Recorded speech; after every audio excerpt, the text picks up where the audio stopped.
Hadis ini berbunyi likulli da'in dawaun. Setiap penyakit pasti ada obatnya. Ya. Jadi Allah menciptakan penyakit, berikut juga menciptakan obatnya. Maka berobatlah kamu, kata Nabi. Dan jika obat tersebut tepat ke penyakitnya, tepat kena penyakitnya, insya Allah akan sembuh, tentunya dengan seizin Allah. Pengobatan gabungan antara pengobatan medis konvensional ala barat dan pengobatan tradisional ala timur. Yang baik-baik kita ambil, yang tidak sesuai ilmunya dengan syariat Islam kita buang jauh-jauh. Dan hari ini seperti tadi sudah disampaikan di awal, ada tema yang akan kami angkat, judulnya adalah kenapa penyakit kronis sulit untuk disembuhkan dan cara sehat ala Rasulullah SAW. Durasinya kurang lebih 45 menit, kita bagi menjadi 3 sesi. Sesi pertama materi, nanti dilanjut dengan tanya jawab. Setelah tanya jawab, nanti saya akan memaparkan 7 cara sehat ala pengobatan holistik, yang dimana di dalamnya adalah cara-cara sehat ala Rasulullah SAW. Baik Bapak Ibu sekalian, nah setelah kami mendalami pengobatan tradisional, bukan berarti kami meninggalkan ilmu pengobatan medis yang kami dapatkan di bangku kuliah, tidak, tetapi justru kami kawinkan, kami gabungkan. Ya, ilmu pengobatan tradisional digabungkan dengan pengobatan medis. Yang baik-baik ilmunya kita ambil, kita serap, yang tentunya tidak sesuai dengan syariat Islam kita buang jauh-jauh. Nah Bapak Ibu sekalian, disinilah saya menemukan jawaban. Jawaban atas pertanyaan, apa benar penyakit seperti diabetes, hipertensi, sakit jantung, apalagi sakit stroke, gagal ginjal, kanker adalah penyakit yang tidak dapat disembuhkan? Kalau Bapak Ibu didiagnosis, divonis dokter di luar sana sakit yang tadi saya sampaikan, yang saya sebutkan, entah itu diabetes, hipertensi, penyakit tersebut menurut ilmu kedokteran tidak dapat disembuhkan dan harus minum obat seumur hidup. Itu menurut ilmu kedokteran ala barat. Tetapi ada salah satu hadis, hadis inilah yang membuat saya pada akhirnya hijrah dari pengobatan medis ke pengobatan holistik. Hadis ini berbunyi likulli da'in dawaun. Setiap penyakit pasti ada obatnya. Ya, jadi Allah menciptakan penyakit, berikut juga menciptakan obatnya. Maka berobatlah kamu, kata Nabi. Dan jika obat tersebut tepat ke penyakitnya, tepat kena penyakitnya, insya Allah akan sembuh, tentunya dengan seizin Allah. Bagaimana caranya? Nah ini tantangan buat kami, tantangan buat para dokter. Bagaimana caranya menyembuhkan penyakit diabetes? Karena tidak ada yang tidak mungkin. Kalau Allah sudah berkehendak, insya Allah bisa. Kan begitu?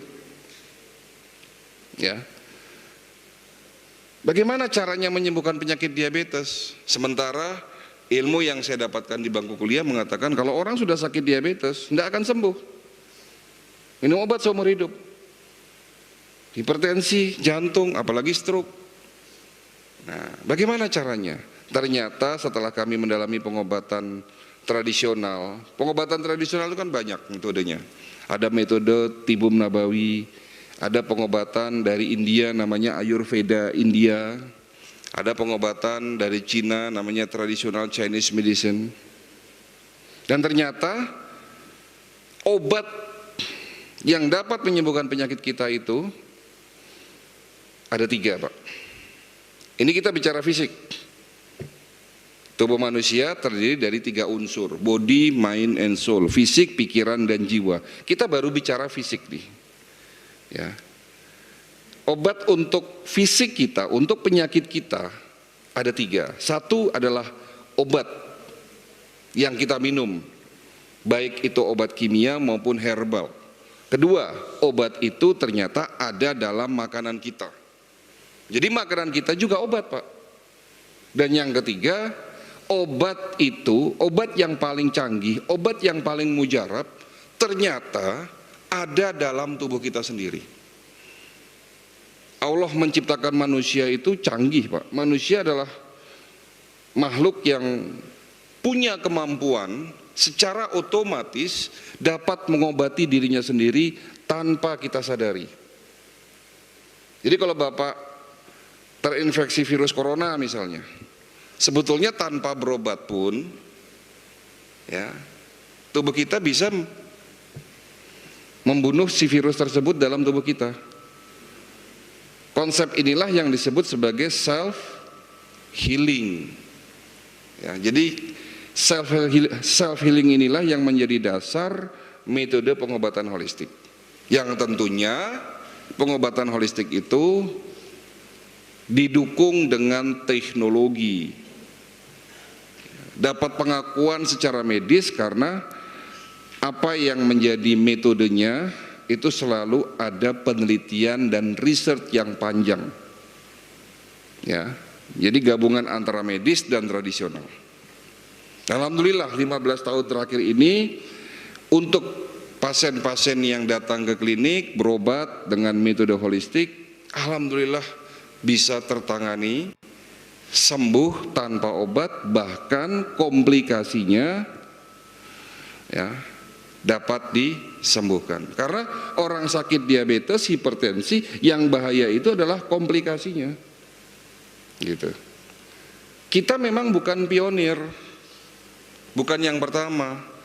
Karena ada salah satu rumah sakit yang sudah berdiri 30 tahun yang lalu, namanya Rumah Sakit Holistik Internasional Purwakarta, yang punya keturunan dari Arab, namanya Bapak Dr. Husain Bajri.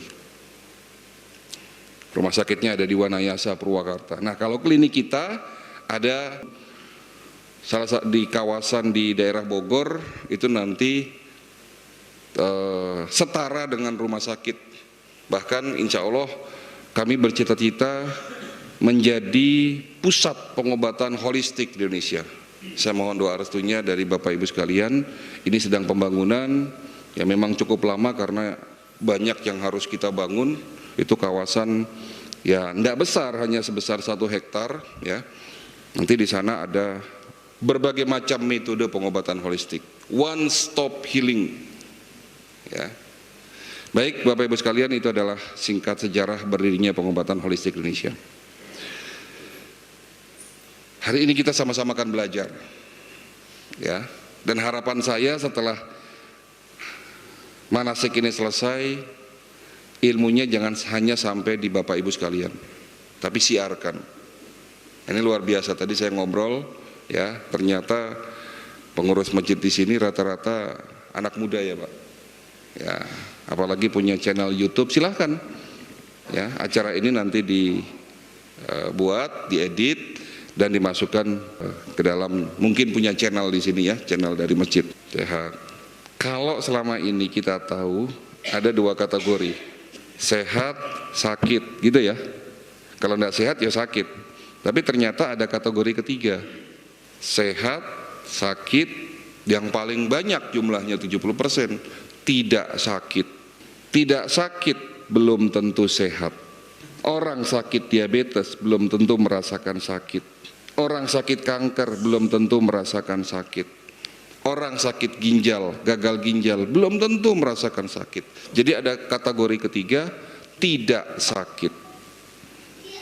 Ternyata WHO menetapkan 70% penduduk dunia itu kondisinya tidak sakit namun juga tidak sehat. 70%. Jadi di sini siapa yang sehat? Atau siapa yang tidak sakit? Gitu kan? Oke. Kenapa penyakit kronis sulit disembuhkan Bapak Ibu sekalian? Karena temanya pertanyaan, materinya jawaban pastinya. Ada 3 jawaban. Yang pertama karena gaya hidup kita yang salah. Salah menurut siapa? Salah benar ini kan harus ada indikatornya. 1, salah menurut ilmu kesehatan, dan kedua salah menurut ajaran dari Rasul. Bapak Ibu sekalian, kita tahu bahwa Nabi kita manusia yang sehat. Konon ceritanya sakitnya beliau hanya 2 kali. Pertama di saat beliau diberikan racun. Pernah dengar peristiwa ini? Pernah ya, tidak perlu saya bahas lagi. Yang kedua, di saat beliau menjelang mau wafat. Lalu muncul pertanyaan, apa rahasia beliau sehat? Nah, kita ini sekarang masih suasana Maulid Nabi nih. Apa hikmah dari Maulid Nabi? Ya mengikuti ajarannya beliau, ya termasuk sunnahnya beliau. Nah, kita hari ini bicara kesehatan, gitu kan? Bicara kesehatan. Ada hadis kedua yang menjadi kunci dari metode holistik yang berkembang di dunia. Ya, banyak para ahli kesehatan, ya, gara-gara hadis ini akhirnya berpikir, ya, ternyata penyakit itu asalnya dari apa? Nah, hadisnya berbunyi begini: tidak ada tempat yang lebih buruk kecuali di dalam perutnya anak Adam. Tidak ada tempat yang lebih buruk kecuali di dalam perutnya anak Adam. Maksudnya apa? Nabi ingin mengatakan di dalam tubuh kita ada bagian tempat terburuk. Ada di mana? Perut. Perut itu konotasinya sistem pencernaan. Nah, kalau bicara pencernaan berarti hubungannya dengan apa yang kita makan. Terjawab, Pak, kenapa bangsa kita banyak yang sakit diabetes, hipertensi, jantung, stroke? Buktinya apa, Dok? Rumah sakit ramai. Sebelum pandemi pun rumah sakit ramai. Yang datang ke klinik saya itu ya enggak jauh-jauh dari hipertensi, diabetes, stroke, jantung. Angkanya terus bertambah. Kenapa? Kenapa bisa begitu? Karena pola makan bangsa kita ini berubah sejak 30 tahun yang lalu. Maksudnya berubah gimana, Dok? Ayo kita buktikan. Siapa di antara Bapak Ibu yang di rumahnya tidak punya mie instan? Semuanya punya berarti, tidak ada yang tunjuk tangan. Nah, ibunya ketawa semua ini. Saya kalau nganterin istri ke mall belanja, saya perhatikan ibu-ibu. Pertama kali yang diambil apa? Mie instan. Seolah-olah mie instan menjadi makanan pokok. Ya. Oke, pertanyaan kedua. Siapa di antara Bapak Ibu yang dalam waktu 1 minggu tidak makan goreng-gorengan? Ada enggak yang enggak makan goreng-gorengan seminggu ini?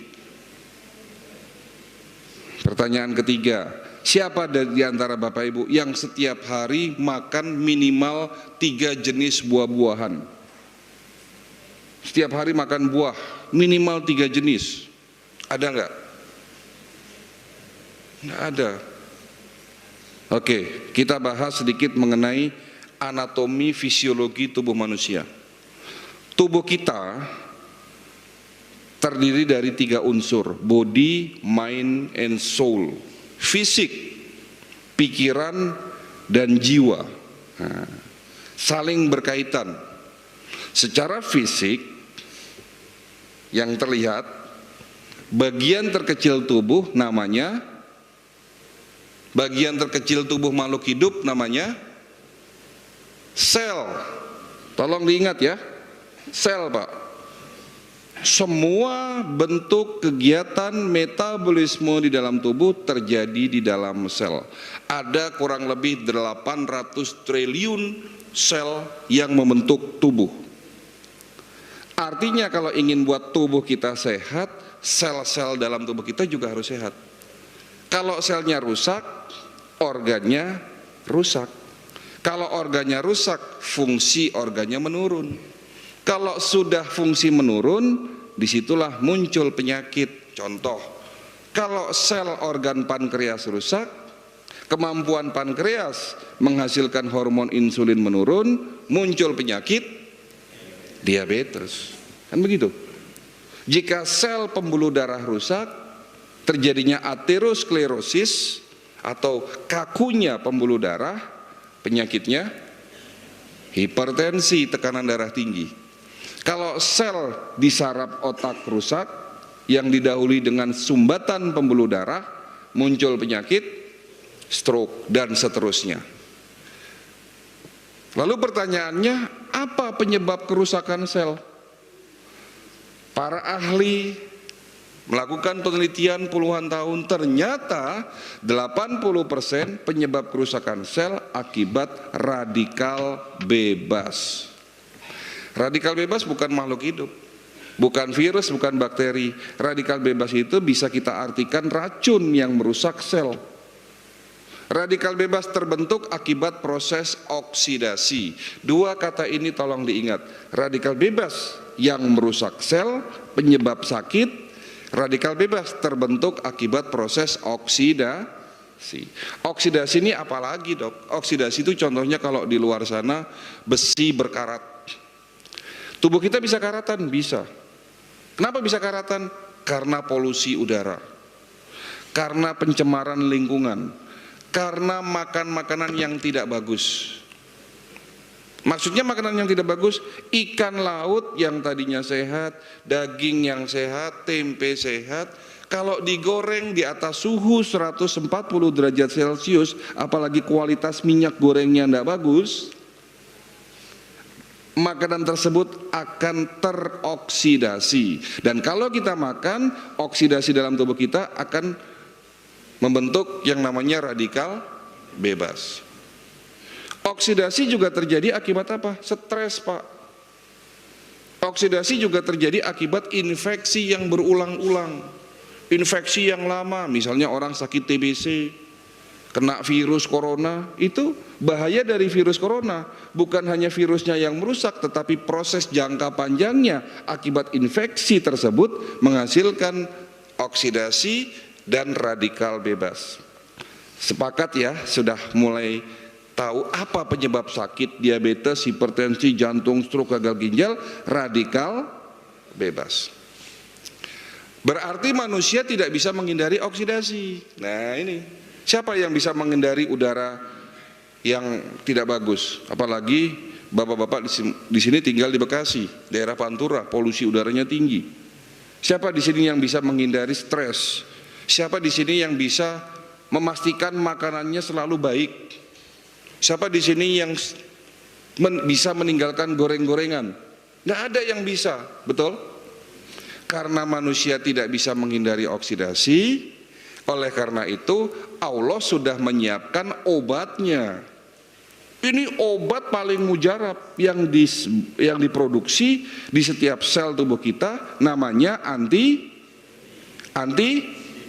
antioksidan. Antibodi ceritanya beda lagi nanti. Nama juga oksidasi. Ada penangkalnya namanya antioksidan. Antioksidan jenisnya ratusan, tetapi ada dua antioksidan yang diproduksi dalam tubuh kita ini menjadi super antioksidan, glutathione dan superoksid dismutase. Nah, ini nggak usah diingat. Cukup tahu bahwa sel-sel tubuh kita memproduksi antioksidan. Tetapi Bapak Ibu sekalian, setelah Bapak umurnya 40 tahun, secara fisiologis ya, produksi antioksidan di dalam sel-sel tubuh kita sudah mulai menurun. Makanya Rasul bilang, hati-hati bagi mereka, bagi umatku yang masuk usia 40 tahun. Warning, karena pada saat itu banyak muncul penyakit di atas usia 40 tahun. Gara-gara apa? Produksi antioksidannya sudah mulai menurun. Kalau tidak diimbangi dengan gaya hidup yang bagus, radikal bebas terbentuk. Tapi kembali lagi, Allah Maha Baik. Allah bukan hanya menciptakan antioksidan dalam tubuh kita, tetapi Allah juga menyiapkan antioksidan ada dalam makanan kita. Tadi di awal saya katakan obat kita ini ada 3. Obat yang dalam bentuk herbal atau obat kimia, obat itu ada dalam makanan, dan obat itu ada dalam diri kita. Salah satu obat dalam tubuh kita namanya antioksidan. Antioksidan di makanan di mana? Di buah-buahan. Contoh antioksidan namanya resveratrol, dapat mencegah penyakit jantung koroner. Ada di mana? Biji buah anggur. Bapak kalau makan anggur, bijinya jangan dilepeh, dikunyah, ditelen. Obat buat sakit jantung. Ya, sekarang malah cari anggur yang tanpa biji. Rugi, Pak. Ya, padahal obat itu ada dalam biji buah anggur untuk sakit jantung. Ada antioksidan namanya likopin. Bapak-bapak yang sudah mulai susah kencing, kencingnya tidak tuntas, netes lama terus tidak selesai-selesai. Penyakitnya apa Pak itu? Prostat. Bisa diobati, bisa dicegah dengan antioksidan namanya likopin. Ada di mana? Buah tomat. Tiap hari makan tomat, insya Allah sehat prostatnya. Ya. Antioksidan namanya bromelin, dapat mencegah penyakit kanker. Ada di mana? Buah nanas. Bapak, ibu ya, terutama ibu kalau motong nanas, bonggol tengahnya yang keras jangan dibuang. Di situ kandungan bromelinnya paling tinggi, malah dibuang. Ada antioksidan yang terkandung di dalam buah alpukat, dapat mencegah penyakit pikun. Kalau buah apel, antioksidannya dapat mencegah penyakit batu empedu dan fatty liver. Antioksidan yang paling banyak kandungannya selain di buah-buahan juga ada di tanaman obat. Bahkan beberapa tahun terakhir tanaman ini dikatakan sebagai superfood, makanan super, karena mengandung 142 jenis antioksidan. Kandungan vitamin C-nya 6 kali lebih banyak daripada lemon. Kandungan vitamin A-nya 3 kali lebih banyak daripada wortel. Apa itu? Daun kelor. Iya. Antioksidan yang terkandung dalam kulit buah manggis dapat mencegah penyakit apa? Kanker. Semua buah dan tanaman obat mengandung obat yang namanya antioksidan. Terjawab toh? Kenapa bangsa kita banyak yang sakit? Lupa makan buah, lebih suka makan mie instan. Coba tanya sama adik-adik di luar, kalau diajak ke mall, milih makanan tradisional atau KFC? Suruh milih tuh, makanan tradisional atau KFC? Pasti dipilihnya KFC, McDonald. Padahal di negara asalnya sendiri dikatakan makanan tersebut adalah golongan makanan junk food. Makanan junk food artinya makanan sampah. Kenapa disebut makanan sampah? Karena rendah nutrisi, terlalu tinggi karbonya, kalorinya, ada penyedap, pengawet, pewarna dan seterusnya. Hari ini banyak minuman kekinian yang kalorinya tinggi, makanya banyak yang sakit. Saya mau cerita Pak,